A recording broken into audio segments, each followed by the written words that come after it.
Bonjour à toutes et à tous, je vous souhaite la bienvenue sur ma vie d'aspi. Alors, tranquillement, je suis en train de faire une vidéo et j'ai quelqu'un qui crie derrière moi, alors on va le laisser crier.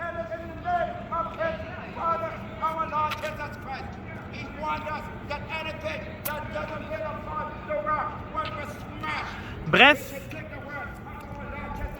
dans la vie d'une personne autiste, comme dans la vie d'une personne neurotypique, parfois peut arriver le temps, qu'importe où l'on peut habiter sur la planète, qu'il peut y avoir des personnes comme ça qui vont vouloir parler, qui vont vouloir parler partout, je ne sais pas. Il est en train de parler à haute voix. Aujourd'hui, les amis, j'ai voulu... Parle fort, hein? Mais c'est pas grave. Ça fait partie de la vie. Aujourd'hui, j'ai voulu partager avec vous un peu comment que je me sens par rapport à l'événement. En fait, j'ai aidé ma cousine à faire son déménagement et je l'ai aidé il y a aussi, je crois, 1 ou 2 semaines. Tranquillement, pas vite, ma cousine change de quartier et puis je l'ai aidé dans son nouvel aménagement. Alors, aujourd'hui, je me suis retrouvé dans le Vieux-Montréal et par la suite, j'ai marché ici tranquillement vers le Vieux-Montréal, vers le centre-ville et tranquillement, je vais me diriger vers la maison. Et le but de la vidéo, c'est tout simplement pour me faire réaliser une chose. Hein? Avant tout, je suis un adulte. Je vis dans le spectre de l'autisme. Alors, je suis une personne TSA de 39 ans. Je suis autiste. Bon. Mais il y a une chose que j'ai jamais expérimenté de mon propre gré, de mes propres ailes, c'est de me retrouver en appartement. Cet été, j'ai aidé mon ami à déménager. Maintenant, il a changé de province. Et aujourd'hui, j'ai aidé aussi à ma cousine à faire son déménagement. Ça m'apporte une réflexion. Parfois, il peut y avoir des personnes autistes dans la vingtaine qui vont vivre de leur propre gré ou parfois le destin de la vie, ces gens-là sont confrontés à aller en appartement. Si je fais une réflexion sur moi-même, par le passé, j'ai jamais habité seul dans mon propre chez-moi, dans mon propre appartement. Fut un temps où j'avais une copine dans les années passées. Alors, j'ai eu ce sentiment-là un peu de voir comment ça se passe lorsqu'on habite seul en appartement ou en cohabitation avec sa copine. Je l'ai vécu à différentes reprises dans les années passées. Mais il y a une chose que la vie nous confronte. Un jour ou l'autre, les amis, pour la grande majorité d'entre nous, le fait d'être TSA, lorsqu'on est TSA sans déficience intellectuelle, je crois qu'il y a un enfant qui s'est blessé ou qui a tombé, on va regarder tranquillement. Ah. C'est correct, ses parents sont avec elle, elle a trébuché. Alors j'étais en train de faire cette petite réflexion-là. Il y a un oiseau. En fait, je crois qu'on appelle une mouette. Ça m'apporte aussi à faire une réflexion sur moi-même. Et la raison pour laquelle je partage la vidéo, c'est que peut-être qu'en ce moment, si vous êtes un parent et avez un enfant dans le spectre de l'autisme, un enfant autiste et ça, un jour, probablement, arrivera que votre enfant, votre adolescent, adolescente, ou même peut-être que votre enfant qui est devenu adulte, peut-être même aujourd'hui qu'il est en appartement ou qu'elle est en appartement, qu'elle vit de ses propres ailes. Et ça, je trouve ça vraiment magique. Je trouve ça, c'est une belle réussite pour les personnes qui vivent avec un spectre de l'autisme dans le TSA. Je trouve que c'est la continuité de la vie en tant qu'adulte. Et moi, personnellement, à 39 ans, j'ai jamais eu un appartement à moi. j'ai jamais eu mon propre chez moi.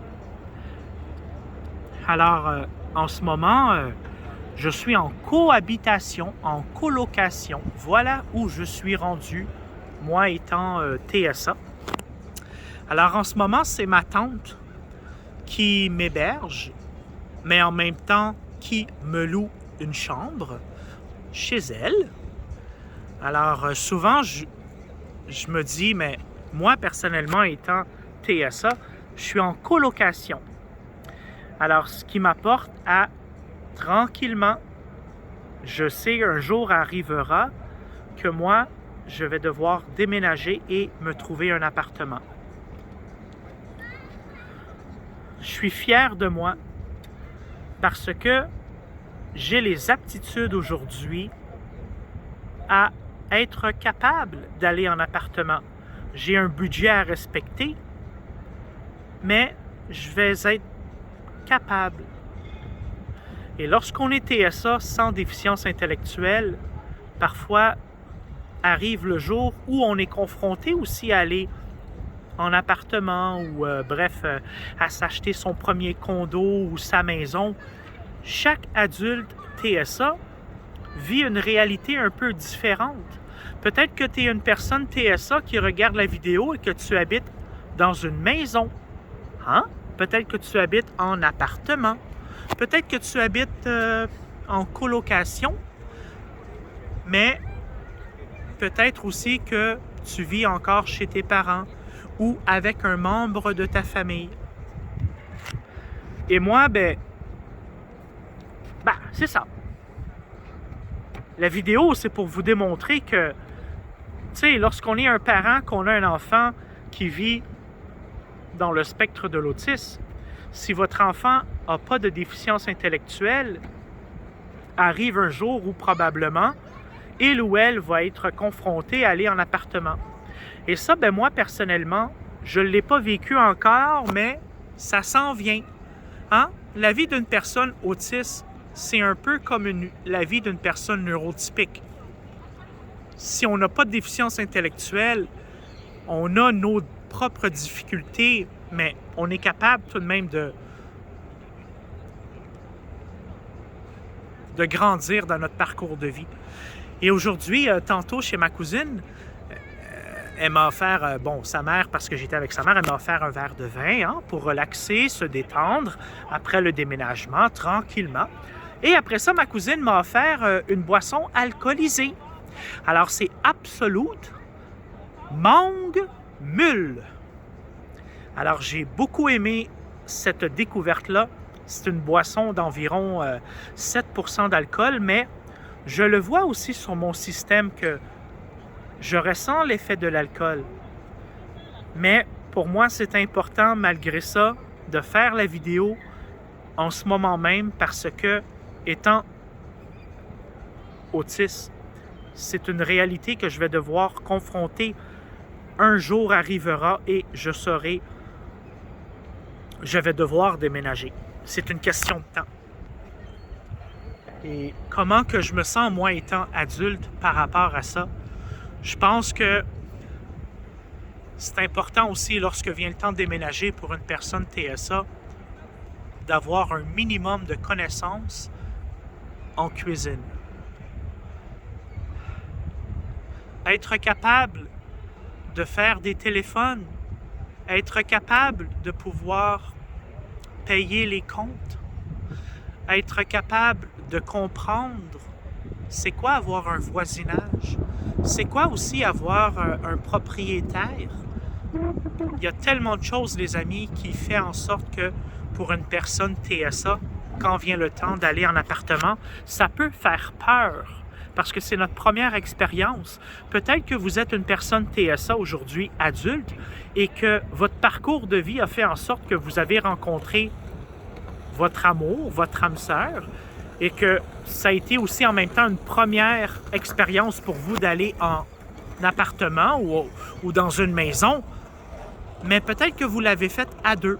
Et lorsqu'on vit à deux, c'est un petit peu différent que lorsqu'on est TSA et l'on va en appartement toute seule. Et ça, parfois, je peux comprendre que certains parents peuvent avoir un sentiment de peur. Mon enfant s'en va en appartement toute seule. C'est comme un peu l'inconnu. Est-ce qu'il va être capable? Est-ce qu'elle va être capable de pouvoir vivre seule en appartement? Est-ce qu'elle va être capable de faire un petit peu la cuisine? Est-ce que mon garçon va être capable? Ma fille va être capable? Comment pouvoir parfois gérer ces crises d'anxiété, les crises de panique? Chaque personne qui est TSA, parfois peut manifester un peu de nervosité, parfois de l'angoisse, de l'anxiété. Ça fait partie, ces conditions-là font souvent partie d'une personne TSA. Et ça fait partie aussi de moi. Parfois, je dois prendre de grandes respirations pour me calmer parce que je peux devenir extrêmement nerveux ou je peux devenir anxieux. Voyez-vous, aujourd'hui, à 39 ans, c'est facile pour moi de dire nerveux, anxieux. Mais si vous me demandez c'est quoi la différence, je le sais pas. Je le sais pas. J'ai de la médication aussi qui m'aide aussi à me détendre, à relaxer. Mais mon docteur de famille, mon entourage m'a déjà expliqué c'est quoi la différence entre une personne anxieuse, une personne qui est nerveuse. Mais aujourd'hui, je ne sais pas c'est quoi la différence. Et je trouve ça un peu dommage. Parce que je fais une vidéo, je vous dis parfois les conditions qu'une personne TSA peut avoir, mais je ne suis pas capable de vous démontrer c'est quoi la différence entre l'anxiété, la nervosité, et j'aimerais ça le savoir, moi, personnellement. Bon, je vais devoir faire des recherches, mais vous savez, parfois, même étant adulte autiste, on est capable de lire un livre, on est capable de faire des recherches, mais est-ce qu'on est capable de le mémoriser? Moi, personnellement, j'ai des difficultés à retenir certaines choses. C'est comme ça, j'imagine. Je peux pas changer demain matin. Mais j'ai juste voulu prendre le temps de vous féliciter si tu es une personne TSA qui regarde la vidéo et que tu es en appartement par toi-même. Je te lève mon chapeau. Bravo! Généralement, on a tous des numéros de contact que l'on peut appeler en cas d'urgence. Parfois, on a peut-être une liste de rappels. Faire ci, faire ça. Ne pas oublier de payer son loyer. Ne pas oublier de faire son épicerie. Peut-être aussi que tu es un parent qui regarde la vidéo. Mais tu sais, dis-toi une chose. Ton enfant, peut-être qu'il est encore jeune, c'est correct. Il apprend, hein? C'est l'expérience de vie. Le parcours de vie de votre enfant fait en sorte que peut-être en ce moment, il est à l'école élémentaire, il est à l'école primaire. Peut-être que votre enfant a 5, 6, 7, 8 ans et qui a été diagnostiqué TSA. Mais un jour va arriver une réalité que votre enfant va devoir probablement, pas nécessairement voler de ses propres ailes, mais peut-être un jour va arriver que votre enfant va vous dire « Ben, père, maman, j'aimerais ça aller en appartement. » Parfois, pour un parent, je peux comprendre la peur, la crainte. Mais je me dis, ça fait partie de la vie et je ne suis pas le seul à vivre cette situation-là. Il y a des milliers de parents, il y a des milliers d'adultes TSA qui sont aujourd'hui peut-être aussi dans un complexe appartement adapté pour personnes autistes. Je sais que ça existe. Parfois, il peut y avoir une liste d'attente. Ça peut prendre des années, mais parfois, ça peut être une solution. Puis peut-être que ça s'adresse à moi aussi. Peut-être que dans 2-3 ans, le destin de la vie va faire en sorte que moi, Jonathan, je vais devoir aller peut-être faire une application, donner mon nom, mes informations. Peut-être que je vais habiter dans un centre de cohabitation adapté pour personnes autistes. Je ne sais pas, l'avenir me le dira. Je peux aussi aller dans un appartement sans supervision, juste me trouver un appartement comme ça. Mais un jour arrivera aussi où je vais être confronté à ça. C'est juste pour vous dire que, étant TSA, je le sais. Hein? je suis confronté, mais parfois, chaque chose arrive en son temps. Et tu sais, parfois, les parents, peut-être que vous aimeriez garder votre enfant le plus longtemps possible parce que c'est votre enfant, vous l'aimez et vous le savez à l'intérieur de vous que votre enfant, il ou elle est différente par rapport à son TSA. Et parfois, laisser partir son enfant comme ça vers l'inconnu, surtout quand vient le temps adulte en appartement, ça peut nous chambranler un petit peu.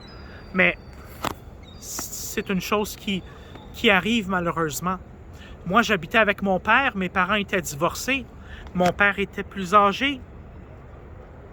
Le destin de la vie a fait en sorte qu'il est entré à l'hôpital. Il est décédé à l'hôpital. Alors moi, personnellement, j'ai dû déménager. Je ne pouvais pas continuer à payer le loyer que mon père payait à l'époque. Je n'aurais pas été capable de pouvoir assumer les frais.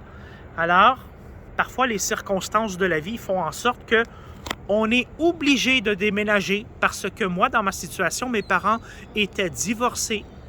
Alors, voyez-vous, il y a plein d'exemples qu'une personne TSA peut vivre. Et dans chaque famille, c'est différent. Mais je reste positif. Parfois, j'ai peur de l'inconnu. Parfois aussi, ça me fait peur, mais j'ai la capacité de comprendre ce qui se passe alentour de moi. Et je prends de l'âge. C'est sûr qu'à 39 ans, c'est pas tout le monde que c'est leur première fois en appartement ou à 40 ou à 41 ans. Je présume que chez la grande majorité des personnes, peut-être que votre première expérience en appartement seul a été peut-être dans la vingtaine, peut-être dans la trentaine. Et je suis probablement sûr qu'il y a des personnes neurotypiques qui ont peut-être 35, 40 ans qui vivent encore chez leurs parents. C'est peut-être un choix personnel, c'est peut-être dans la culture. Peut-être que c'est une autre culture et la culture fait en sorte que tant que mon enfant ne sera pas marié, il va rester à la maison. Ou tant que mon enfant le voudra, il va rester à la maison. Chaque famille, c'est différent. Et ça, probablement que c'est comme ça à l'international. Au Québec, en France, en Europe, aux États-Unis, en Afrique, partout. Vous voyez ce que je veux dire? On a tous plus ou moins un parcours de vie similaire, à la fois différents les uns les autres, mais notre condition reste en temps à l'intérieur de nous. Quand je suis né, moi, je n'avais pas de diagnostic de TSA, mais je suis né TSA. C'est en vieillissant que je me suis aperçu de plus en plus de mes difficultés, de ma différence. Il n'y a personne qui m'a dit à moi, Jonathan, va consulter. J'ai fait mes propres démarches personnelles pour aller chercher mon diagnostic du syndrome d'Asperger. Ça me demandait beaucoup. J'étais sur des listes d'attente 5-6 ans. J'ai rencontré différents professionnels de la santé. Finalement, un jour est arrivé que j'ai compris ma différence et je l'ai reçue sur papier, sur diagnostic. Il y a des enfants aujourd'hui, en 2021, qui sont pratiquement diagnostiqués à l'âge de 2, 3, 4, 5, 6 ans. Alors ces enfants-là, selon moi, vont toujours avoir peut-être une longueur d'avance dans leur cheminement personnel. Ils vont avoir peut-être plus de chances que moi d'être encadrés par le soutien scolaire, peut-être par d'autres professionnels de la santé. Quand j'ai reçu mon diagnostic d'Asperger, aujourd'hui qu'on mentionne TSA, j'avais à peu près 27 ans. Ouais, c'est un peu tard, ça, 27 ans. Bon, oui, le diagnostic est apparu officiellement sur papier, mais j'ai pas réellement changé de A à Z. Mais l'âge, on prend de l'âge, on comprend ce qui se passe. Et je pense que c'est vraiment avec la maturité que l'on peut comprendre de plus en plus c'est quoi notre TSA. Selon moi, même si je retournerais voir un psychologue 2, 3, 5 jours sur 5, 24 heures sur 24, ça pourrait m'aider un petit peu, oui. Mais est-ce que ça pourrait me changer de A à Z? Probablement pas. Mais lorsqu'on est enfant, qu'on est diagnostiqué avec un TSA, on a beaucoup plus d'aide, on est plus encadré, on a la chance de devenir adolescent, adolescente. C'est pas comme à l'époque, moi, dans les années 90, à l'école primaire, j'avais pas de diagnostic de TSA, mais je savais que j'étais différent, mais les professeurs, bon, votre enfant est différent, hein? Il va probablement peut-être juste un petit retard, mais tout va bien aller. Mais finalement, c'était pas ça pantoute. Mais ça, c'est du passé. Alors, ça m'a fait plaisir de partager la vidéo avec vous un petit peu. Puis, oui, c'est ça. C'est ça. Ça m'a fait plaisir, les amis. Si ça peut aider un parent ou si ça peut juste aider quelqu'un, c'est tant mieux. Mais, tu sais, je me dis, en tant que TSA, on est tous confrontés un jour ou l'autre, probablement, à aller vivre de nos propres ailes en appartement, dans une maison, dans un centre. Qu'importe l'endroit, un jour arrivera où moi, je serai confronté aussi à déménager et à avoir mon propre petit chez-moi. Ben oui. Alors, je vous souhaite sur ça une bonne semaine, un bon début de semaine de votre côté, puis une bonne fin de soirée ou un bon début de journée, tout dépendant où ce que vous êtes situé à travers le monde. Ça m'a fait plaisir. Salut tout le monde. Bye bye.